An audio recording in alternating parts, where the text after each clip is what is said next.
just a wee blip there. Right, hello everyone. So we are back in the saddle for another special health focus. And sorry, hold on, I'm just realising. Pin. There we go. That should have me then.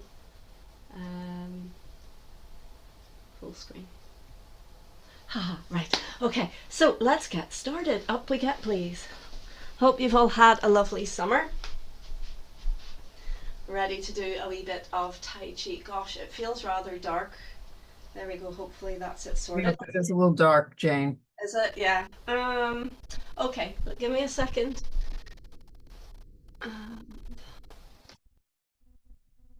Okay, folks. So, just finding my way with my new computer. Please bear with me. Okay, so we're going to do some Chen style today. Let's take right hand in fist, left hand straight, pull back the thumb, feet together, hands together, and we press forwards. And as always, I think I have it right, and then need to adjust. Okay, so warm up, please. Let's open our stance, shoulder width and level, lengthen up through the top of the head, and release, relax down through the body. Remember this concept of being the puppet on a string. So the body is loose and relaxed and heavy. And just for a moment, breathe. A second's wuji. Allowing your body to drape in all directions evenly, letting go. Good, and let us move into the four corners of the hips. And let's be brave and go straight to what the Chen family do first, which is our vertical spiral. Oh, that does look brighter. Phew. Okay, so the vertical spiral is the four corners of the hips and the body in a gently held plank. So we're not holding tension, but we allow the torso to spiral, to rock forwards and back, counteracting the hips. Breathe, please, and feel your way. And anytime I see students doing this as beginners and even intermediates, the temptation is that they do it too big, that they're bowing forward too much, or their hips are going too far. It's subtle. It's a subtle, small movement because Tai Chi is what we call an internal practice. And I know that sounds like gibberish, doesn't it?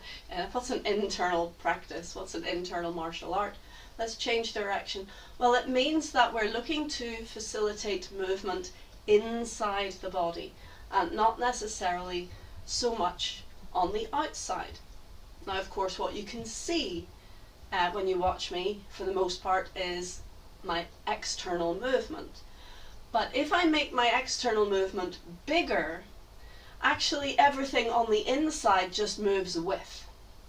Whereas if the external movement is subtle, more subtle, and I relax and allow everything to release internally, then what we get is more of a vortex or internal flow of energy.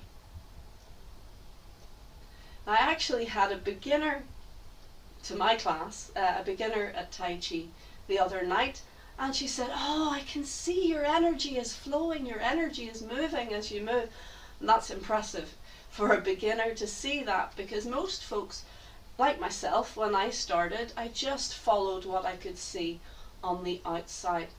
So maybe you're subtle, you're observant, you're aware of things that other people don't notice. Brilliant, that means that it's much easier in your Tai Chi journey, but don't worry if you're struggling to get this concept of internal flow. Just be aware of staying in good posture, relaxed, and let your movements be subtle so that you're listening and feeling rather than just pushing your body around. Let's come back to center, please. And now we do what I often do as the first movement, but the second movement in warm-up, which is moving on the horizontal plane this time. So you can see it's very similar to the first exercise, but this time the rest of the body maintains an upright posture. So it feels this kind of swirling within the pelvic cavity. I often think of a marble rolling around one of those wooden toys inside the hips. And we keep everything very level. So be careful not to tip the hips as we do this one. Don't do that. Keep everything nice and level, and again, make it subtle. Keep within the structure of your feet. So can you feel down into your feet as you do this? Feel for the edges of your feet. You will actually feel a connection if you're listening, if you're feeling subtly enough. You'll notice that as you gently nudge your center, you'll feel that it transfers and shifts the weight and changes the focus of weight into your feet. So you can use your feet as a guide, but we don't want to stay there. This is not a foot exercise. This is a center exercise. Let's change direction. Now, I always dwell on these exercises because the Grandmaster does as well. They put great emphasis on these beginning exercises because they contain so much of what we need in order to get the most out of our Tai Chi practice. It helps us to limber and release the Qua, which is the pelvic cavity. The Dandian, the energy ball that is formed inside the belly, can only move freely if the Qua, the cavity that it sits in, is nice and loose. So this is how we limber, we loosen, and we strengthen our energetic flow. We create the vortex that forms the Dandian by doing this exercise and the previous exercise. So these are really important exercises that should not be skipped past or only done for a short period. In fact, the more you do of this, the more you will, I know it's a fancy word, but we say consolidate the Dandian, as in you're forming the Dandian. The Dandian, you'll see it written about in books, and people when they're studying Tai Chi, they read about it, they think, okay, I'll move from my Dandian. But you can't move from it if you haven't formed it. So we have to do these exercises to fortify and mobilize the energy in this area, and therefore we have a pool of energy with which to work from, with which to pivot from, and to send the energy out to the extremities and back in again. So let's come back into the center, please. Well done. Okay, now we take a wider stance, and please remember, always do what you can comfortably, don't force it. We're going to sit down, filling the back, and when you sit down you'll notice that your pelvis tucks a little bit. It comes underneath, I should say. So don't stick your bottom out if I show you from the side. As we sit down, the bottom goes back a little bit, and because the pelvis rotates naturally as we sit, the small of the back fills. Do you see that? That's not my t-shirt, that's me. I'm nice and straight. I don't have a scoop in the small of my back. It's nice and full. And now we're going to, we're going to do a little rotation. Now you can see that from the side. I'll show you it from the front in a second. So we are going around. Pick one foot and think of swirling the energy from the hips down the leg and round. And it's coming in, how do I say, out, forwards, in and back. Yeah, so this one only goes in one direction. And I'm focusing on one leg, but the other leg also works, and you'll feel there's a kind of tandem to it. But it's not that both happen at the same time. One hip circles, then the other. One hip circles, then the other. So it's often been referred to as a figure of 8. I think that's highly confusing because people then start to try and draw a figure of 8 with their hips. No, instead just think of going down one leg and notice that the other hip just is a little bit behind in catching up. So one, I'm doing it with my hands trying to explain that. One hip and then the other. One hip and then the other. Good. Let's change direction.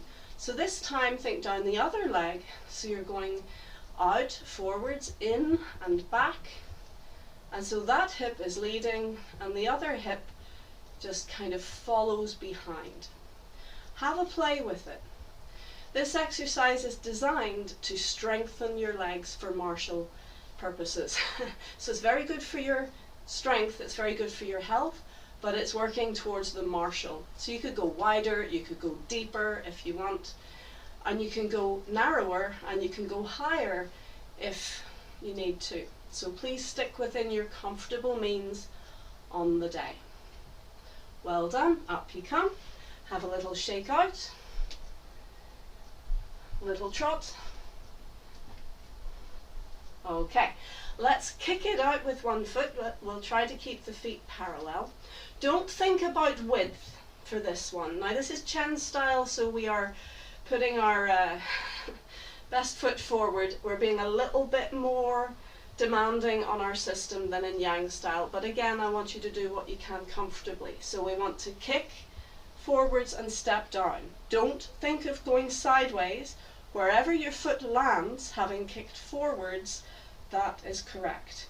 And you'll see with me there is a bit of width, but I wasn't focusing on width. So it's narrower than we often do in Tai Chi, but that's appropriate for this exercise because it gives the structure that we want for the stretch.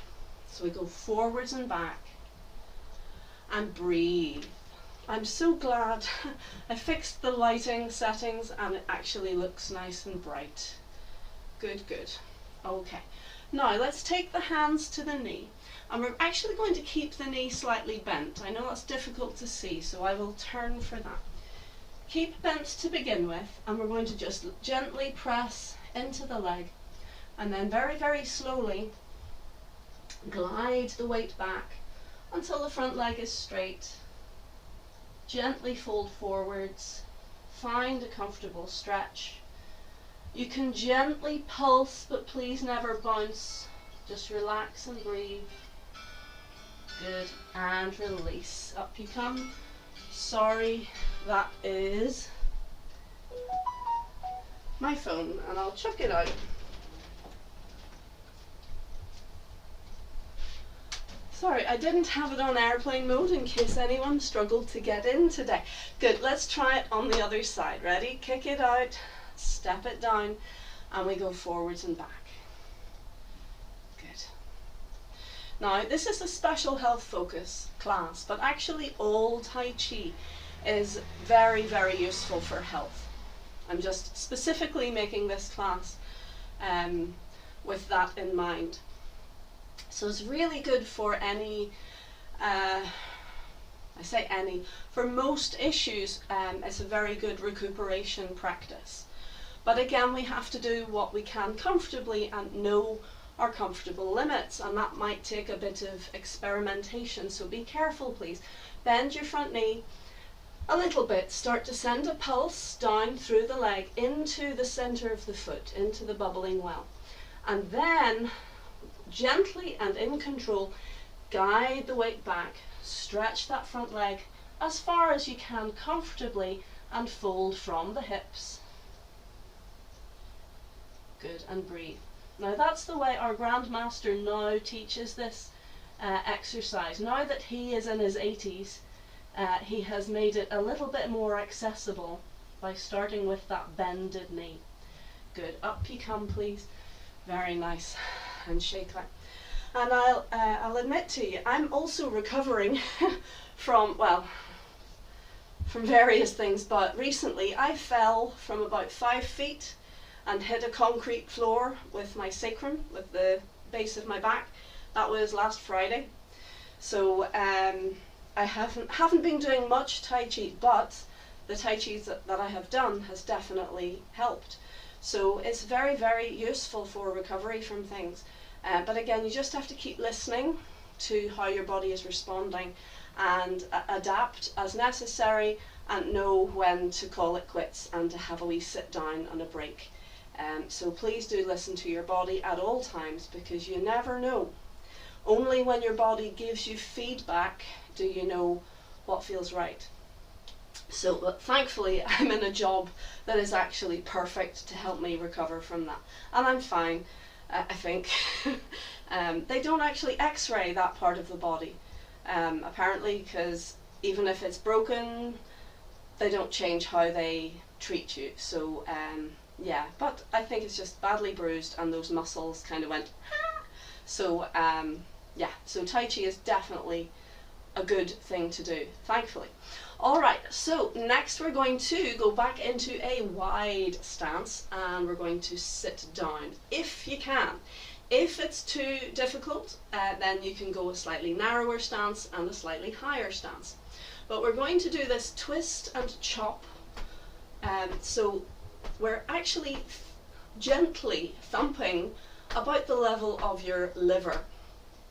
And the liver loves a bit of tough love. That's what we learn in Tai Chi and Qigong, that any liver exercises tend to be a bit like this, that we're not pandering to the liver. We're giving it a bit of a wallop, gently. But I'm not swinging my arms. It might look like I'm swinging my arms, but if I leave my arms out, what I'm actually doing is this little movement in my waist. And actually the arms just relax, and like a flail, the arms respond to the movement and go around the body and whack. I'm also gently patting my kidneys. So again, I'm not thumping them deliberately, I'm just relaxing, and so it's a gentle massage rather than really hitting myself with any great force. But this is also aiding the energy to flow to the dantian. So let's come up. And the kidneys act as a reservoir for our qi, for our life force, when we're not doing Tai Chi.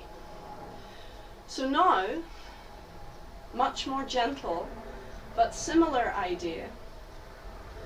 We're just turning center and listening with our hands, feeling what's happening.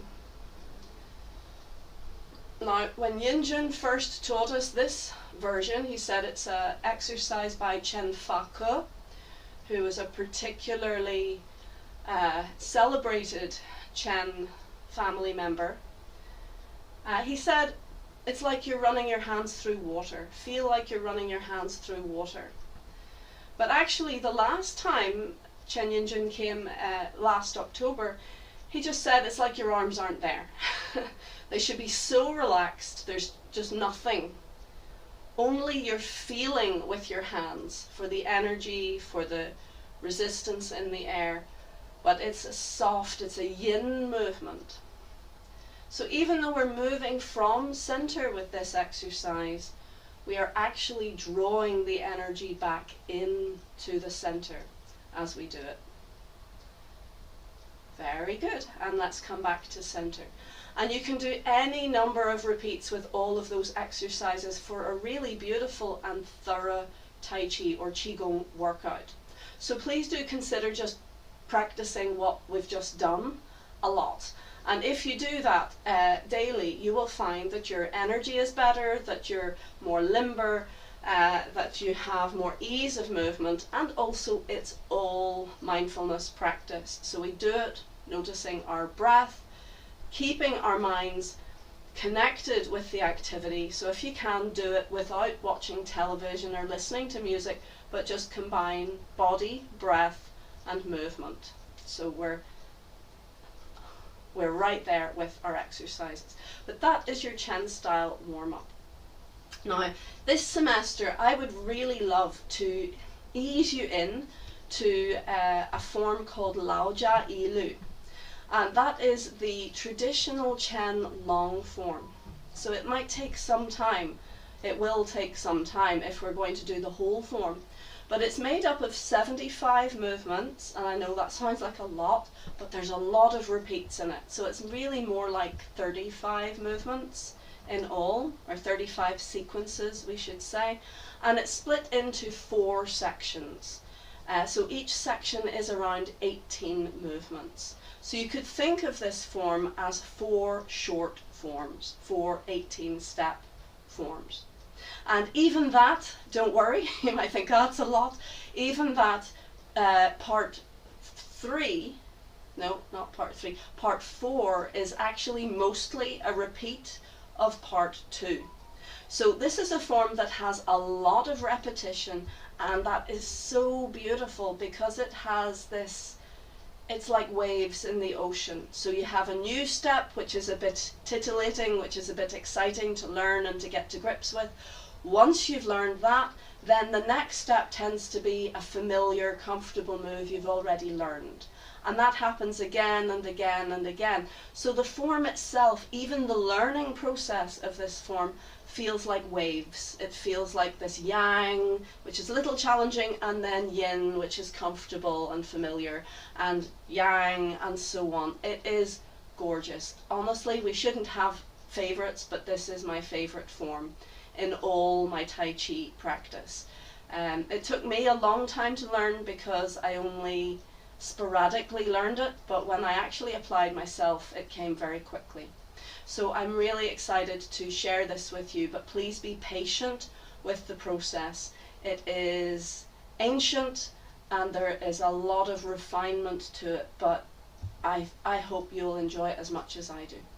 Okay, so in order to learn the form, it's really important that we get fully to grips with the silk reeling. The silk reeling is the alphabet of movement. So in the next couple of weeks, we're actually going to revise the Chen silk reeling. It's called Chan Su Gong, but this time it is specifically in mind to give us the building blocks that we need, so then the movements of the form will make so much more sense. So we better get on with it so that soon we can actually get our teeth into the form itself.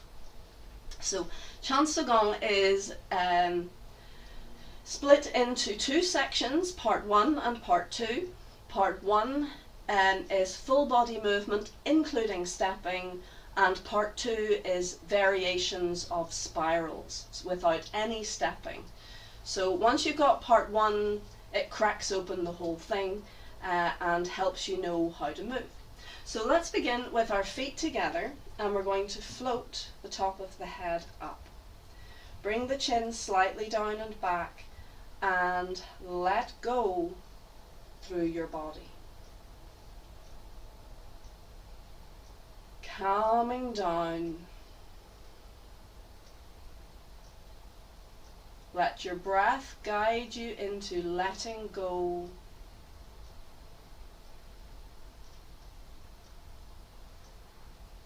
Front, back and sides, down through the center.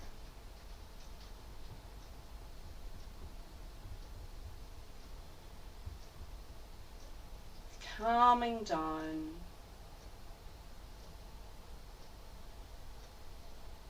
And listening behind.